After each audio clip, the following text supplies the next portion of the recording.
Well, hello, Ricecast family. We are here, and we are back for another episode of the Ricecast. We are in beautiful, hot, very hot Summerville. This is the moment. We all spring, man. We dance on our northern we brag. Friends. We talk boast. about. Yes. We boast. Now, this is the time of year. This is where we have to pay our dues. It is hot.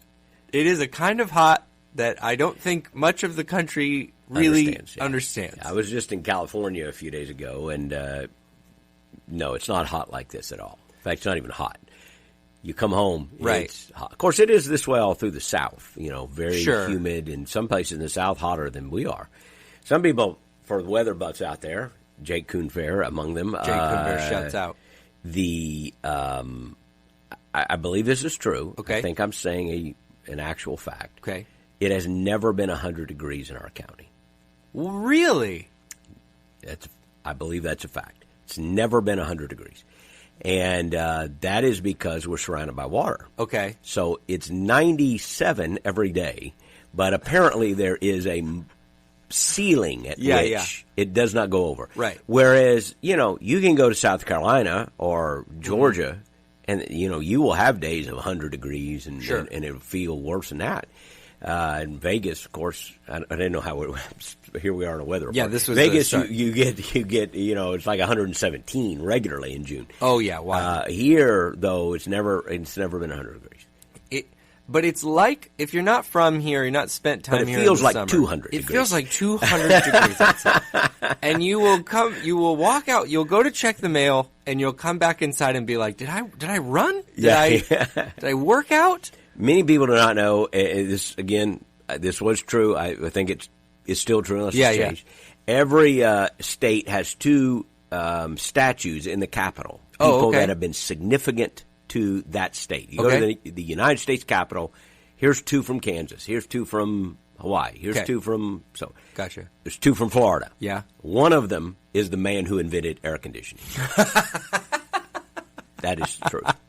I do not know his name, but he deserves to be on Mount Rushmore. Well, honestly, it's not enough. No. That was my first thought when you said that. It is whatever we've given that individual, they need more because it would be uninhabitable down here. Uninhabitable. It's hot. It is hot, and I don't mind it. I mean, I'm a Florida kid, so even when people are like, "Summers are terrible," I carry around 4 or 5 shirts with me all the time. You go inside. If you're roofing or laying sod, oh boy, God bless you. But really, God bless you. But otherwise, it's just hot. I'm calling in sick. I think I'm calling in sick for several weeks. I save up my sick time, and I'm now sick for the next 4 weeks. But yeah, it's summer here, which means, what we're doing here at Calvary this week is we're doing VBS. Yeah, one of the great weeks of the entire year is Vacation Bible School. We love it. And this year, we're actually doing 2 simultaneously. One in the morning at our Clearwater campus, one in the evening at our East Lake campus. I think our Next Gen team was crazy when they came up with this idea. And I said, well, if you guys want to do it, that's fine. And but they have pulled it off. It's been great. I've been at both places, and just wonderful to see. I love Vacation Bible School Week. It's so fun. There's kids all over the place. You can hear them dancing, or you can hear them dancing. You can hear them singing. They're doing the motions to all the things. And I want to tell the listeners, you were involved this morning, and you were throwing something out into the crowd. Yeah. And I think people sleep on the cannon that Pastor Willie had. I think one of those hit the back wall in the worship center. I throw these things out. It's just one of the things I enjoy doing every year, and the staff knows it, so they let me do this. And I had one thing you couldn't throw like 3 or 4 rows. It was in a wrapper, and it just right. irritated me because you couldn't. But then they had this other thing, looked like a beanbag kind of hacky sack thing. It could hurt. It occurred to me later you could really hurt somebody because I took that and threw it for all I tried to get to the back. And I think it did. But, if you're sleeping on that and it hits you in the face. Right. It occurred to me later maybe that's not the safest. I thought you were holding a T-shirt cannon. That's how far this thing. I wanted it was my moment. I had to step up. I had to The step sports moment, the lights dimmed, Yep. one came on. The Lightning have inspired me to just step up. Pew. So, yeah. And that is what we in the biz call a transition, Pastor. Go Bolts. They won Game 3 as of this recording. The Game 4 is tonight. We record on Wednesdays typically. Are you watching? Are you tuned in? I certainly watched the other night. As you know, I'm not a big hockey fan, so I don't really follow it that closely. But it's just so fun to see Tampa, featured like that, our city, and so I did watch it the other night, and it was very exciting. Fell down, we were down 1-0 and then 2 games to none, and then they came after. Poured it on. So hopefully tonight be another good night for the Tampa Bay Lightning. Trying to three-peat. It's an exciting time here. Although it's not, people think, all the Tampa sports teams are great. It's all good. A little bit of a somber day yesterday, Pastor. I don't know if you saw this, but Rob Gronkowski retired. Yep. Yeah, that's. I kind of thought he might come back with Tom. I did too. When Brady came back for one more, what we all presume is one final year. I thought Gronk would kind of join him. Yeah. But Cheryl and I were talking about it. It's it's a hard sport, and Gronk plays a position where you get hit hard often. Yeah. He's in his 30s, which is an old man in the NFL. That's right. Again, don't talk about Tom Brady, but that position is a very, very physical one. So I'm just sure he took just ready to take time off. But gosh, we're not going to be quite as good without him. He was great. He was a great player. He really was. And I love his retirement stuff. He's in Bucks uniform. Like that's my favorite thing. Yep. He's a lot of his heyday was spent with the Patriots, but forget them. He's in a Bucks uniform. That's old news. On the retirement post, maybe the best tight end of all time is wearing a Bucks uniform as he rides off into the sunset, and that's okay by me. That's what I say. Absolutely. I like Gronk. Probably a big listener to the podcast, I assume. I'm sure he is. As he goes on his run. I have 2 Gronk stories that came to my head. I'm not going to tell them, guys, because I know you guys are here. You love the sports. You love the weather. But really, there's some other content we want to get to today. This last Sunday was Father's Day, Pastor Willie. How'd the family? I didn't get to be. It was a little odd. I didn't get to be with any of my kids on Father's Day, which is not uncommon now that they're grown and gone. Sometimes they're there, but we have son in ministry. Our daughter was out of town, so you have those days. But it was great. Got to talk to every one of them, and Sunday's a busy day for us anyway. Yeah. So got to talk to every one of them, and you're always just that's the blessing, knowing they're doing great and getting a chance to chat to them and chat with them. And so it was a great day. Yeah. It was a fun day here at Calvary. Pastor was actually at our East Lake campus. Yeah. He came. It's good to be up at East Lake, see everybody up there. I've been up there just about every day for VBS, too. But it was good to be preaching there at that campus. I miss being able to, see so many people there. And so it was good to be back and celebrate Matt Lauder's last day, which we hate to see him leave. But we wanted to be there for that moment.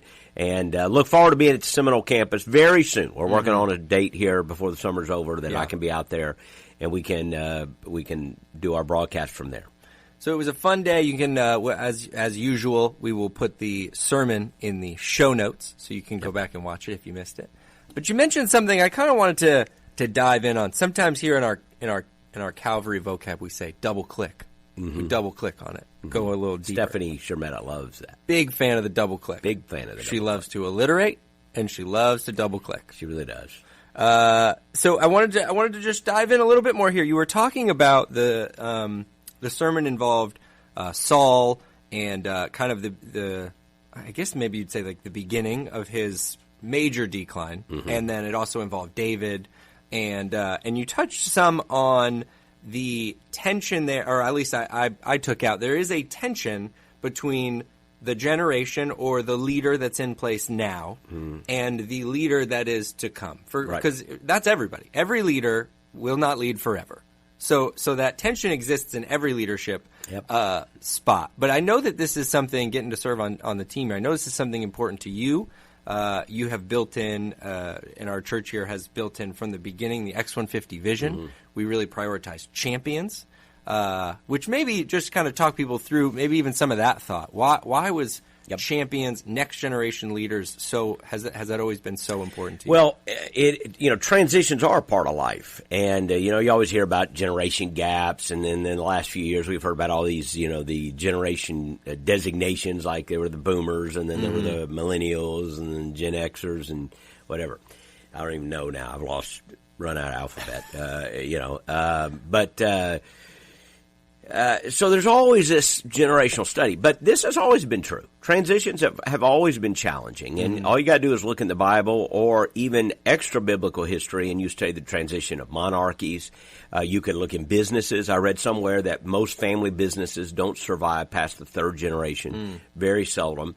And so you're talking about transitional things. How do you hand one thing off to another generation?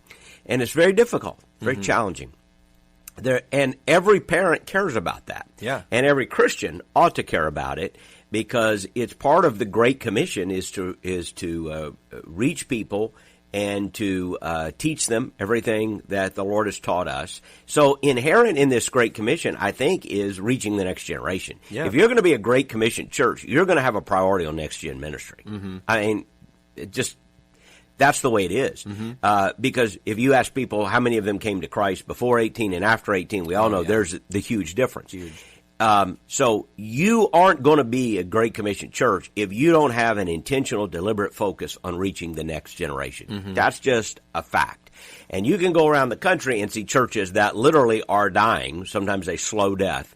But it is because at some point there was a failure to prioritize teaching kids, reaching the next generation, students, young families, and so forth. And then, somebody said every generation's or every church is about 20 years from going out of business. Everyone. Because if you don't reach anybody, like everybody you got is going to die eventually. Yeah. That's just what's going to happen. Yeah. So if you don't reach anybody, you're not going to usually, just through biology and procreation, sustain yourself. Right. People move, various things. So you have got to have a focus on reaching next gen, which is why Great Commission churches always do, and why we want to, and do have that. When we did X150 back in 2016, and I've told that story many, many times, but there were a lot of things going on. And one of the things that, there were a couple of stories in my own life as I began to pray about the next season of ministry at Calvary. And one of those things was I began to realize, I'm not at the end of my ministry, or even at the beginning of the end, but I kind of felt like if I divided it into quarters or at least thirds, maybe halves, I keep wanting to back it up, you're certainly in the second half. Yeah. You're maybe the last third. I was in my mid-50s, early 50s at the time. So you just start thinking, look, there's a long way to go, and I want to finish well and be faithful to the end. Yeah. But now you start thinking about it. What am I doing to reach the next generation? So there's a difference in what you think about in your 20s and your 30s and your 40s, and then your 50s and your 60s and 70s. And at some point, you begin to realize, okay, I can't see the end, but I know it's out there. It's coming. Yeah. You don't know anything about that yet, but you get in your 50s, it's like you spend all your life thinking guys in their 50s are old. Like you just like, that's old. I'll never be. And that's just, it'll happen, but you don't really think it'll happen. Right. You don't really think it'll happen. And then one day you wake up and it's happened. And you're like, well, it does happen. You look at that. And guess what? The 60s will be behind that. And so for me as a leader, part of, as I began to think about Calvary's, next 10 years, that whole idea of multiplication was not just planting churches, but now we got to invest in next generation leaders. It's all about leveraging whatever you've learned, whatever influence, whatever affluence you have. How do I leverage that to now multiply? And multiplication, obviously, is not just planting new churches, but it's raising up next generation leaders. Yeah. And so that's what we began to prioritize. And God has richly blessed our student ministry, particularly our high school, just, has blown up to extraordinary proportions. And all of that, we began to go, okay, what is God telling us? He's saying, I'm giving you an opportunity to invest in next generation leaders. Yeah. So what if Calvary could, in the next decade, raise up and send out 150 next generation leaders? And we actually started counting. the number of students in our high school student ministry, and sometimes you get an older person, in their 30s or 40s, that shifts career. And that's great. We celebrate that. But we started looking at, okay, where are the champions? That became our word for it. Champions who are answering a call to vocational ministry. Not that you have to do that to be a champion for Christ. We need champions in business and politics and medicine, etc. We're not in any way trying to de-emphasize that. We just wanted to shine a light on, okay, where are those champions being called into vocational ministries, to missions, to pastoring, to churches, Christian education, etc. And I think the number is now 108 that we can count since 2016 of students. It's over 100, and I'll share it Sunday. But I think it's like 108 that we're able to, we have a name. This is somebody who has indicated to us they feel a call in the Christian ministry, and they've taken steps to pursue it. Yeah. And that's very, very important to us. If you don't reach the next generation, you're done. Yeah. You're done. Yeah. So how does that then look? Because we talk about that a lot. We're obviously in the middle of VBS, which is just this, if you're not in the Calvary family or been around, it is just this monumentous effort. Like it is so much. You walk in our lobby and there's all this stuff going on. There's all these. We brought in a world-renowned scientist named Atomic Anthony to come in and do a special video. Very handsome fella. As well as smart, and it was just great. Can't say enough good things about him. So VBS is this big effort, right? We got camp coming up right behind that. You're prioritizing these young people and trying to see this. And the thing you mentioned here in the sermon, you said it should be a joy to see the next generation go further. And you were talking about this moment with Saul and David, and even how David was a faithful servant of Saul, and David, and really the two of them should have been a great team. And, could have been. And Saul should have. What might have been, been able to hand this off. So how does it look then as the next generation gets beyond that student level and become adults and those leaders? How have you seen that transition handled well of some of those higher level leadership transitions happening from someone who might be in that fourth quarter overtime of their leadership time, handing it off to somebody younger? Well, it's one of the trickiest things, and I've seen it done well, and I've seen it done really poorly. And I want to back up just a half step, because I think it's, as you get to the text, and we're preaching through 1 Samuel this summer, and now we're going to get to focus on David. I'll be preaching from Clearwater Sunday. Look forward to there, and kind of a post VBS wrap. We'll have a lot of kids back, and so it's going to be a great day. And we really start focusing on David and then really do that in July.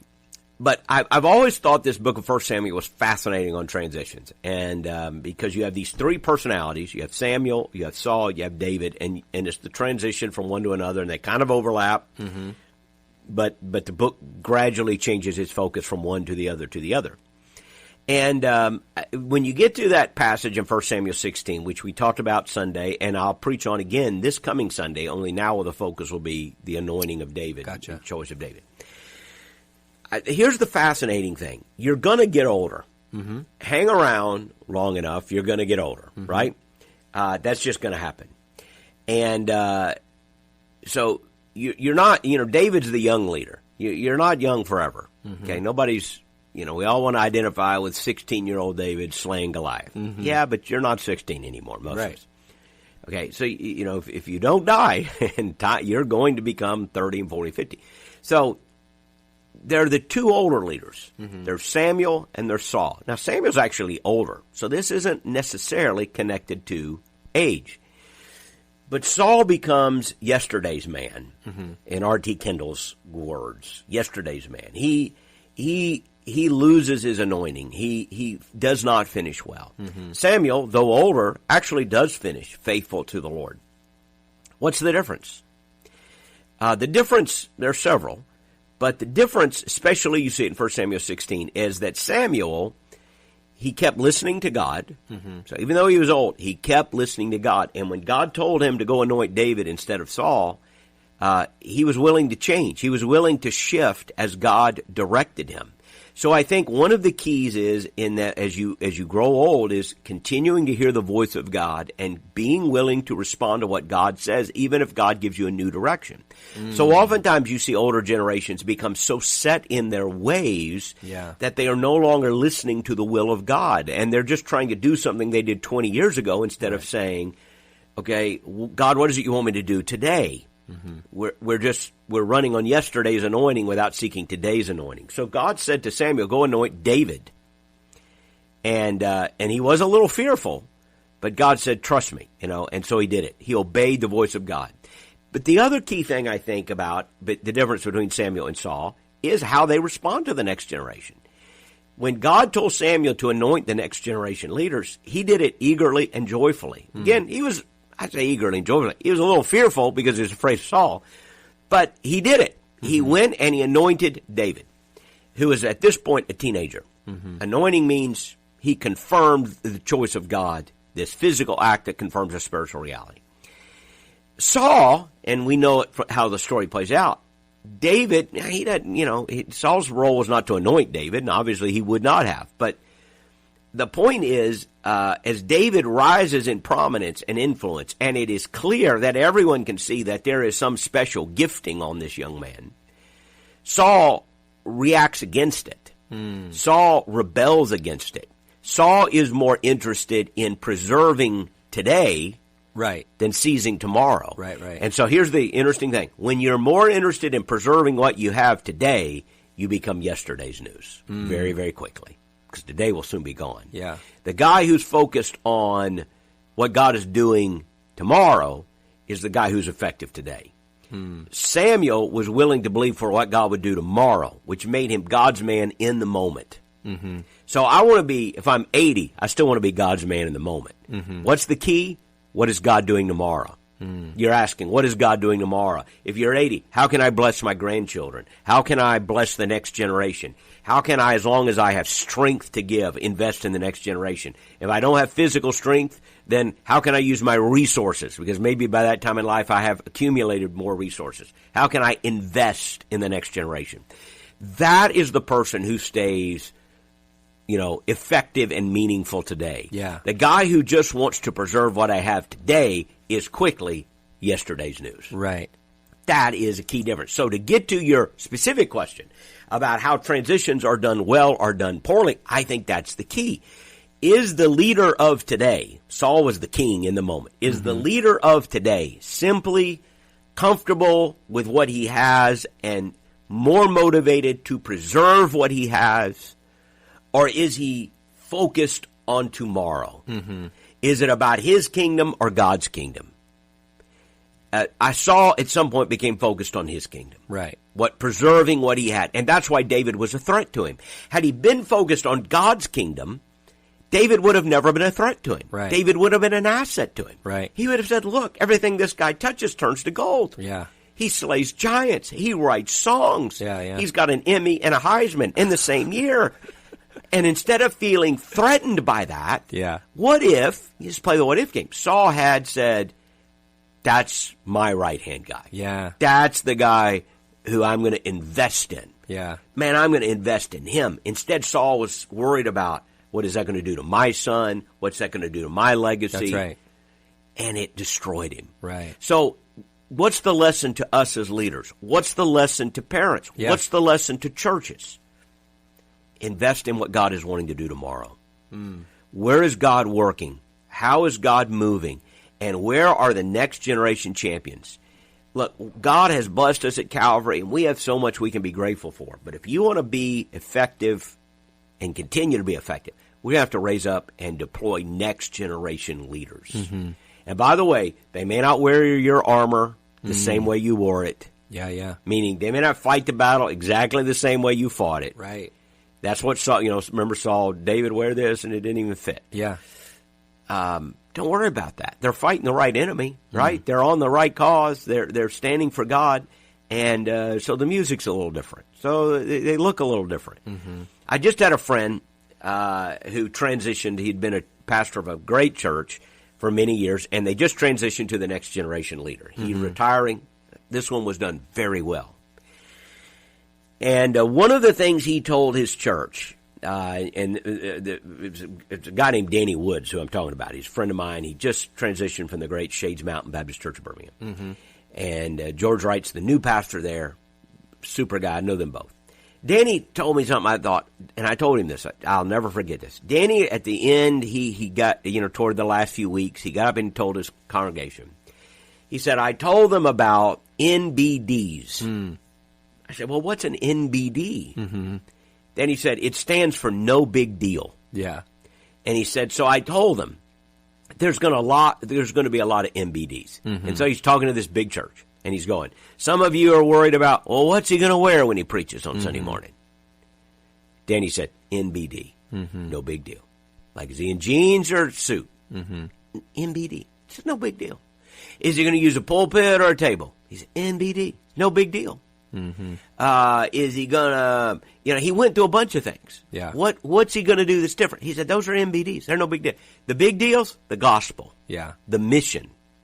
Those are the big deals. Right. You get the big deals right, then don't sweat the other stuff. Right. And that's how good transitions happen. Yeah. Identify the things that are timeless, identify the things that are eternal, and those are the things you don't change or compromise. Mm-hmm.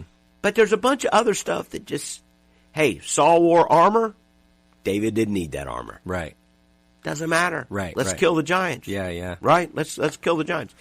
And so, anyway, that's, to me, the difference between good transitions and transitions.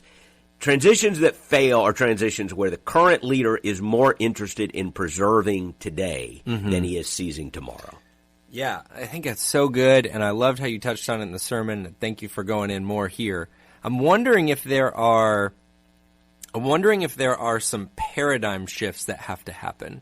And my thought is, because sometimes you see that role change, and you were just sort of touching on it. So you're a parent, and you're in there, and you're kind of controlling to make this environment good for your kid to be raised up. Your kid is grown, and then your kid has their own kids, and then now you're a grandparent. So the role fundamentally is a shift, because now another thing that came to mind as you were talking was in sports, for all of our diehard sports fans, when you go from player to coach. I'm in there. I'm on the field. I got the ball in my hands. Yep. But to be an effective coach, which nobody plays forever. Yep. Tom Brady, big fan of the podcast. At some point, 25 years from now, we'll have to officially retire from football. In the distant future.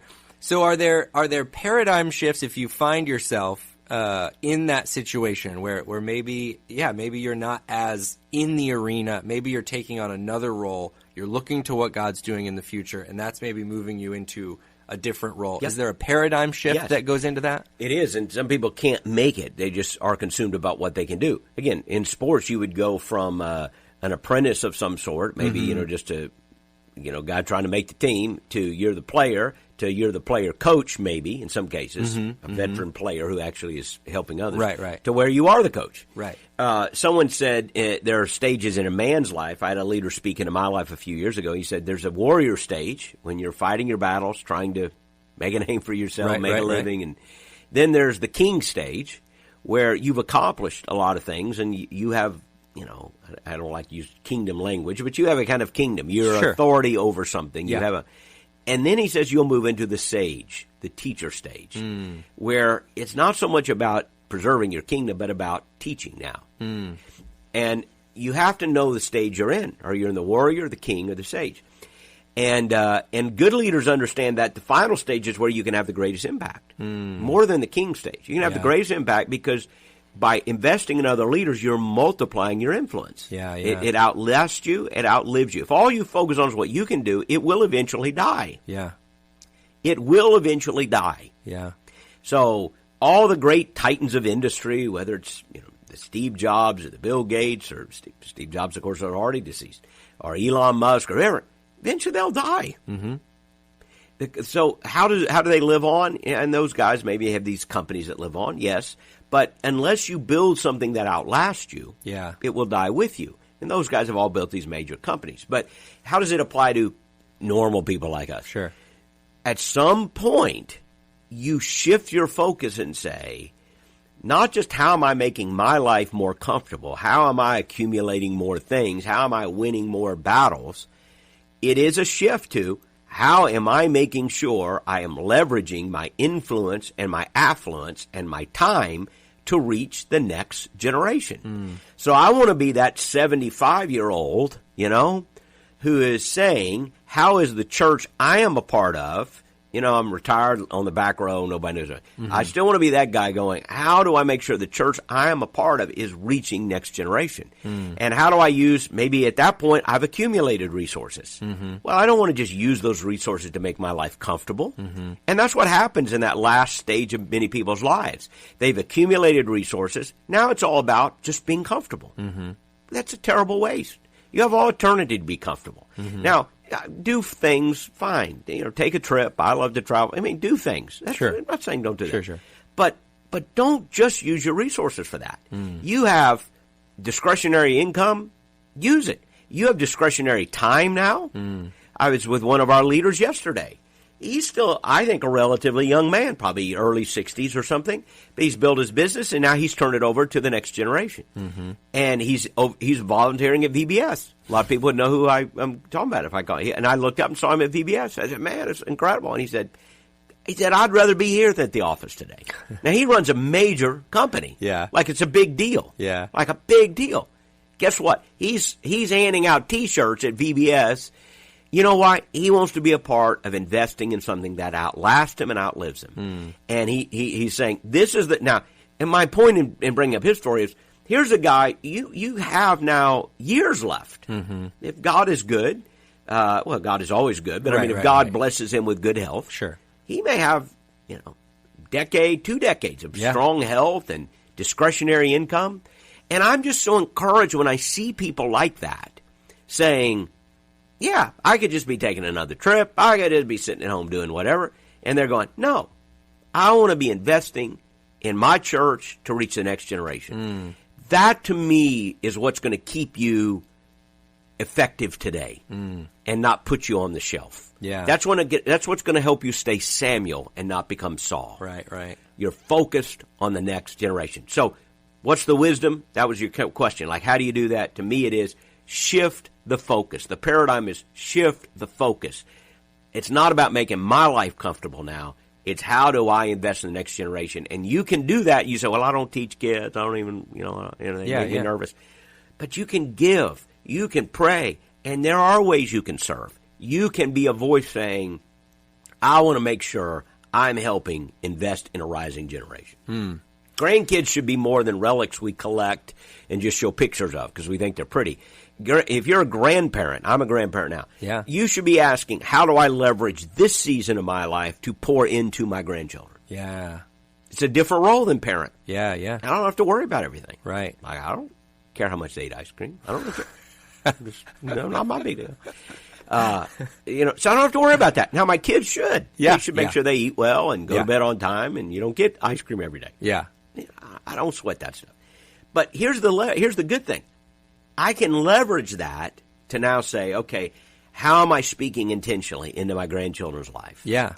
And I need to be thinking about that more. And so the point is, all of us, we begin to shift our focus. And how do we stay focused on that next generation? Yeah.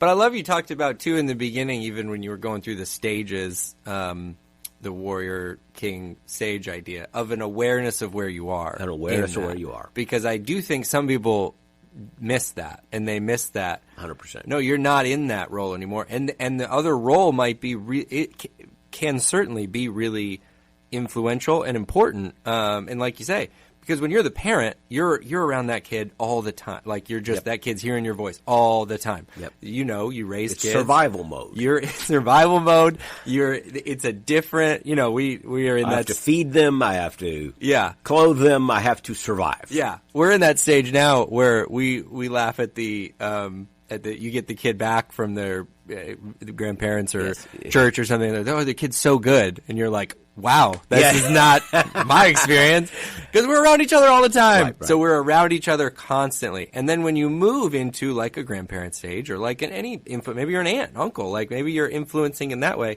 It's a different kind of time you get with that kid. It's a different kind of influence. Now, if you lose awareness and you try to parent, you'll miss it. You'll miss it. You'll miss up your role. You'll miss up the parent's role. So I do think that's critical. I think the awareness of that. I'm glad you brought that up. I think that's you make a great point. It's understanding that. Now, do grandparents do a little parenting? Of course. Of course. Do parents, so you're in a warrior stage, you can still give advice. You can be a bit of a sage, and when you're in the king stage, you're still fighting some wars, right? Yep. The point is, what's the dominant role? Right. What's the dominant role? And so you need to ask, am I in a dominant role of I'm fighting to climb a mountain? Good. I'm not saying you ever quit that, but there's a stage in which that's the dominant role. Right.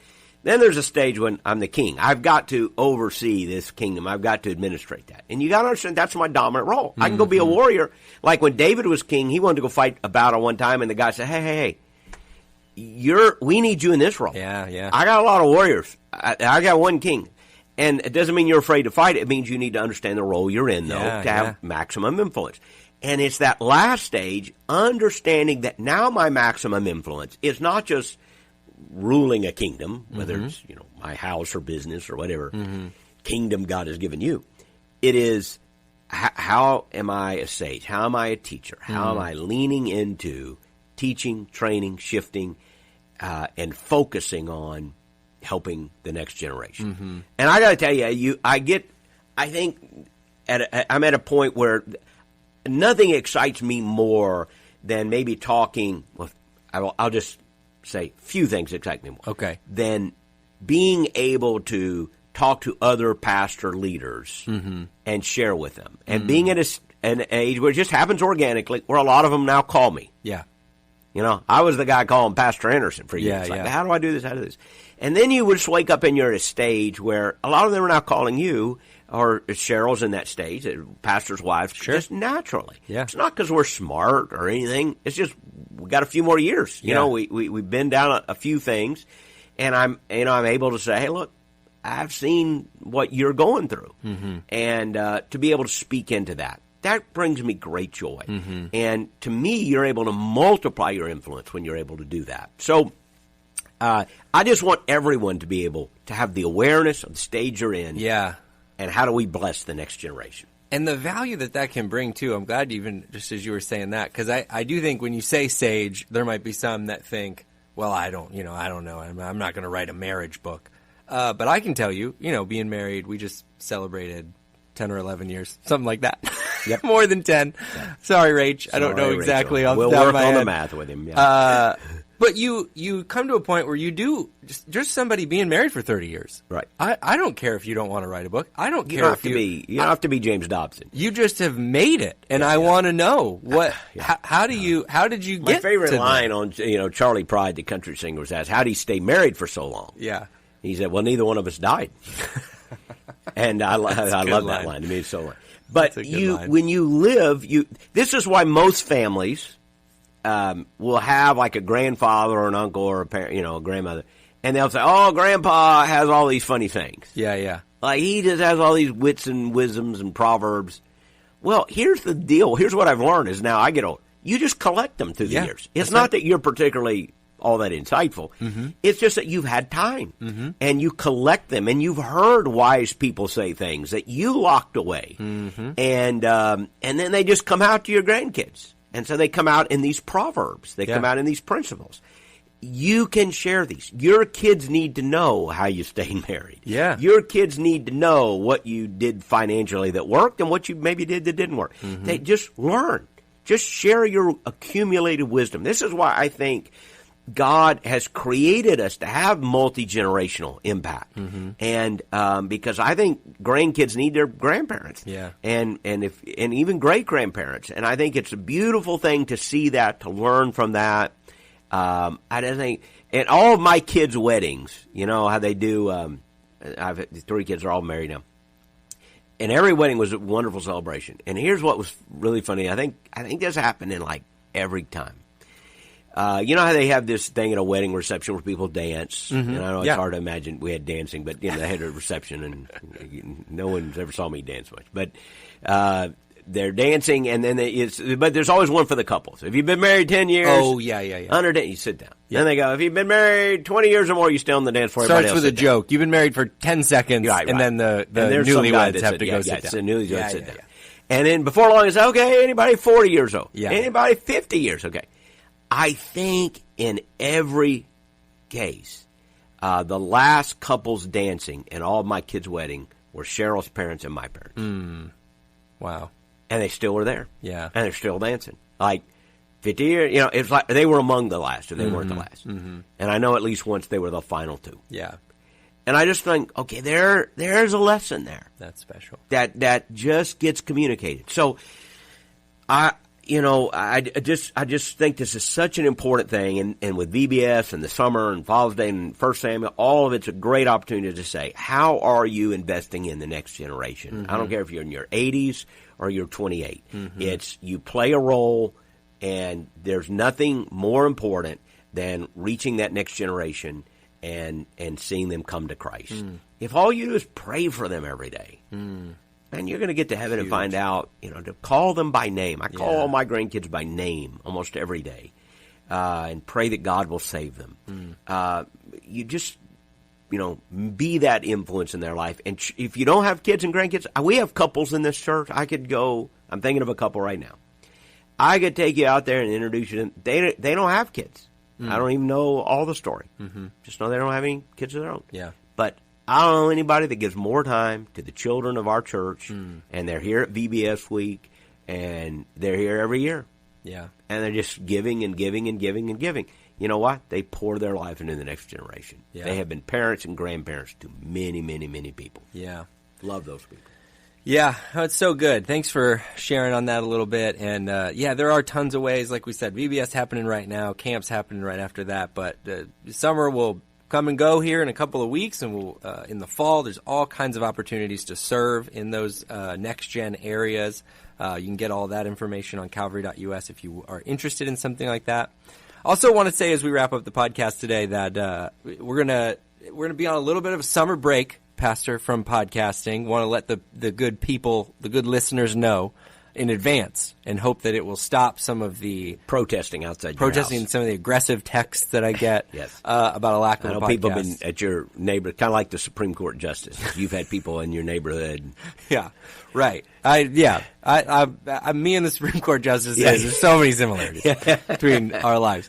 But we're going to take a little break. Pastor, you're going to be traveling some in July? Yeah, I'll be preaching the next 2 weekends, and excited about that. And then we take some time off for a couple days, and then late July we do our study prep for the year. We do what we call study break, which is we do go away, but those days are devoted primarily to reading and writing and preparing to teach next year. So I always appreciate people's prayer for us. So we'll be preaching the next 2 weeks, and then during the month of July, after that, we have a lot of our other guys. There'll be a lot of live preaching across our 3 campuses. So that schedule, we'll post that at some point. And, just pray that you'll be here as long as you're in town. Be at church every Sunday. Yeah. Most Sundays I can. I'm tuning in if I'm not here. And we've got got a great team of teachers. And we're looking forward to them preaching during July. And then we'll be back in August to get going. Yeah. I always like to just give people that little heads up. I mean, it's fun. We get Pastor Dave spoke a couple weeks ago. Always get good feedback from that. We got Sammy Rodriguez is going to be sharing. A lot of people love that. But I like to tell the people because, people get antsy. If they don't see you for a couple weeks, Pastor, they get antsy. Everything's fine. We're fine. We're just taking a little time and then doing some study, which, when people ask, how can we pray for you? I always say, hey, in late July, those are critical days to get away and ask what does God wants to look at next year. And so everything's fine. Our leaders have really encouraged me. They because I always come back and say, well, I can come back and do that week. I can I can be gone a week and come back. And they really kind of set me down and said, hey, you just want you to take most of July, and so I'm actually preaching the first weekend in July. Right. But after that, it's like they're just saying, hey, take the time, and we want you to rest a little bit, and then focus on next year. Yeah. So I'm grateful for that, and then I'll be back. It's actually the second week of August that I'll be back, And but I guess we'll be back to doing podcasts ASAP. Yeah, but give us to August. Give us August, and we'll be running one more little piece in the midst of all that of sort of for the Calvary family house business. That weekend, July 3rd, there's going to be one worship service on every campus at 10 a.m. So just kind of special patriotic service, patriotic flavor where we do some of the patriotic music. Yeah. And then also just share a message on where we are. It's always an opportunity to talk about, what does it mean to be followers of Christ in this cultural moment. So we like to speak to the cultural moment, but again, we want to focus on us and what does it mean to be faithful in this. So it'll be a great July 4th weekend at Calvary across all of our campuses. And that, again, 10 a.m., be online at every campus, just that one gathering, 10 a.m. So mark your calendars that. And, I hope everybody enjoys their summer. I hope that we'll see you at our campuses, and we'll see you around. Grab me and say hello, as a lot of you do. I love seeing you. Love hearing how you listen to the podcast, how it's part of your day. And I tease you about getting on me about episodes, but I really do. I love hearing how it fits into your week. So thanks for reaching out. Have a great couple of weeks here, and we'll be back soon with another podcast.